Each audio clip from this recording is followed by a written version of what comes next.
Hello friends, प्रणाम। सदा खुश रहिए। तो आज हम एक बात करना चाह रहे हैं एक और महत्वपूर्ण बिंदु पे। सांख्य मार्ग को हम लेके चल ही रहे हैं, लेकिन बीच में ग्रुप में कुछ प्रश्न उठे थे, पुण्य कर्म, पाप कर्म, इन सब को लेके। तो इस बारे में मैंने सोचा कि कुछ क्लैरिटी देनी चाहिए कि जो हमारी समझ है जो हमारी आम जनसाधारण में जो सोच है वो पुण्य कर्म और पाप कर्म को लेके थोड़ी सी भिन्न है शास्त्रों से।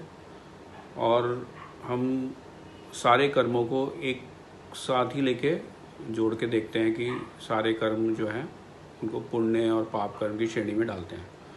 और हम सोचते हैं कि पुण्य कर्म करने से हमें आगे मोक्ष की, स्वर्ग की सब प्राप्ति होगी या हमारे जीवन में अच्छा होगा। अब समझने की बात यह है कि वेद और जो पुराण है इनमें बातों में कुछ फ़र्क है, और उसके अलावा जो हम आजकल जो बात कर रहे हैं पाप कर्म और पुण्य कर्म की, वो बहुत कुछ बुद्धिस्ट जो साहित्य है या बुद्धिस्ट जो विचारधारा है उससे संबंधित है। अब बुद्धिस्ट विचारधारा को समझने से पहले ये समझना बहुत ज़रूरी है कि जो बुद्धिस्ट जो विचारधारा है, गौतम बुद्ध के द्वारा दिया हुआ जो ज्ञान है वो नास्तिक दर्शन में आता है, ना कि आस्तिक दर्शन में। नास्तिक दर्शन का मतलब है जो कि ईश्वर को नहीं मानते हैं, वो ऐसा नहीं सोचते हैं कि कोई कंट्रोलर है, कोई ईश्वर है जो हमारे चीज़ों का निर्णय कर रहा है, ऐसा नहीं मानते हैं वो लोग। और उसमें और इसमें अगर आप दोनों को मिला देंगे, जो आजकल हो रहा है कि एक मिक्सचर चल रहा है सारी बातों का, तो उससे गड़बड़ ये होती है कि जो कर्मों की जो सारी सोच है वो बदल जाती है। और प्रश्न ये उठता है कि हम अच्छे कर्म कर रहे हैं फिर हमें बुरा फल क्यों प्राप्त हो रहा है, या जो लोग बुरा कर्म कर रहे हैं वो सफल क्यों हो रहे हैं। यहाँ पे एक जाके विरोधाभास उत्पन्न होता है। तो इस विरोधाभास से अगर आपको बचना है, या किसी भी तरह के विरोधाभास से आपको बचना है, या कोई शंका का समाधान है, तो वो आपको शास्त्रों में ही मिलेगा। अगर आप शास्त्र को अच्छे से पढ़ेंगे तो आपको सारे आपके जो डाउट्स हैं, या कोई आपका बच्चे आपसे कोई बात पूछते हैं तो उसका जवाब जो है वो शास्त्र के अंदर है। तो ये समझना बहुत ज़रूरी है कि जो कर्म की थ्योरी, लोग बोलते हैं कि मैं तो गीता को मानता हूँ कि अच्छे कर्म करो, या कर्म के सिद्धांत को मानता हूँ। तो कर्म का जो सिद्धांत है उसको समझना ज़रूरी है, कर्म की व्याख्या को समझना ज़रूरी है। कर्म होता क्या है? कार्य और कारण का एक सिद्धांत है जो बुद्ध दर्शन में और हिंदू जो वैदिक दर्शन है, इन दोनों के अंदर एक सा मिलता है अपने को। अब एक और बड़ी विसंगति की बात जो इस वक्त चल रही है वो ये है कि बुद्ध को विष्णु का एक अवतार मान लिया गया है, कि कल्कि से पहले जो अवतार है वो बुद्ध है। अब असल बात यह है कि जितने भी अखाड़ों की स्थापना की गई और किन लोगों से उसको बचाने के लिए अखाड़े बनाए गए, किन उस वक्त कौन लोग थे जो वैदिक दर्शन को हानि पहुंचा रहे थे, उनसे किन लोगों से खतरा था उस वक्त? ना तो क्रिश्चियंस थे ना मुस्लिम थे, कौन लोग थे वो लोग जिनसे हमें खतरा था?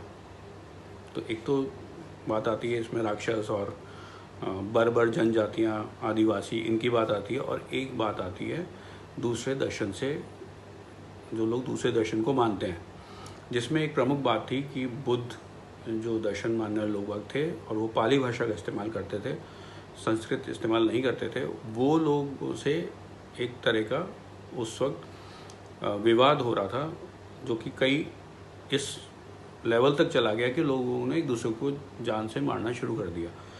इस बात से बचने के लिए ये सारे अखाड़े बनाए गए, जो हमारे सारे जूना अखाड़ा और जितने भी अखाड़े, हमारे अखाड़ा परिषद है, अखाड़ा परिषद के अध्यक्ष हैं, ये जो सारी चीज़ें हैं ये सब शंकराचार्य की बनाई हुई हैं।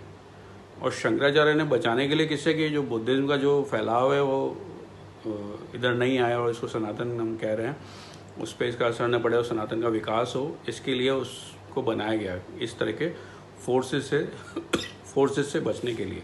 उन फोर्सेस में एक बुद्धिज़्म भी एक विचारधारा के रूप में एक फोर्स था उस वक्त। अब आज बुद्ध को नौवां अवतार कह देना, और किसने कहा ये भी बड़ी अजीब बात है, लेकिन नौवां अवतार बता देना एक बहुत ही मतलब हास्यास्पद और एक मतलब अजीब सी बात है कि कैसे ये हो गया। ऐसा हो जाने से क्या हो गया कि कई सारी चीज़ें जैसे रेकी का आना और चीज़ों का आना, तो सब कुछ गड़बड़ हो गया। सारी चीज़ें जो विचार चल रहा है वो ऐसा चल रहा है कि भाई हम कर्म अच्छे करेंगे और अच्छा होगा उसका, और मैंने पिछले दिनों में पुराने बुरे कर्म किए थे तो वो अब मुझे फल के रूप में मिल रहे हैं। तो पास्ट लाइफ रिग्रेशन में और कार्मिक इन्फ्लुएंस और ये सारी बातें चल रही हैं, जो असल में जो ये सारी बातों का जो सार है वो काफ़ी हद तक बुद्धिस्ट विचारधारा से आ रहा है। तो इस जो फ़र्क है इसको समझने की ज़रूरत है कि कर्म क्या चीज़ है, कार्य कारण का सिद्धांत क्या चीज़ है, कर्म क्या चीज़ है, और पुण्य कर्म सत्कर्म इन सब का मायने क्या है। इसको आप जितना गहराई में समझते जाएंगे तो वो आप एक क्लियर आपको दिशा मिलेगी जीवन में किस तरह से चलना है। ऐसा नहीं है कि आप अगर दान करते जाएंगे तो आपको सब कुछ मिल जाएगा, मोक्ष मिल जाएगा और आपकी ज़िंदगी में सब अच्छा होगा, जो पिछले कर्म है वो भी जल जाएंगे, नष्ट हो जाएंगे। ये मतलब बहुत ही अजीब तरह की आजकल ये सारी बातें चल रही हैं। तो इसको समझने के लिए आपको शास्त्रों में, दर्शन में फ़र्क समझना पड़ेगा और इतिहास को पढ़ना पड़ेगा कि क्या क्या पहले हुआ और उसका अब क्या इम्पैक्ट चल रहा है। तो आने वाले वीडियोस में और इस बारे में बात करेंगे। आज ऐसा मन हुआ मेरा कि मैं इसको अच्छे से कह पाऊँ, फिर हम इसको और क्लियर करेंगे कि क्या सत्कर्म है, क्या चीज़ है, कर्म क्या चीज़ है, इसकी व्याख्या करेंगे और आने वाले वीडियोस के अंदर। जय मां काली, सदैव खुश रहिए। प्रणाम।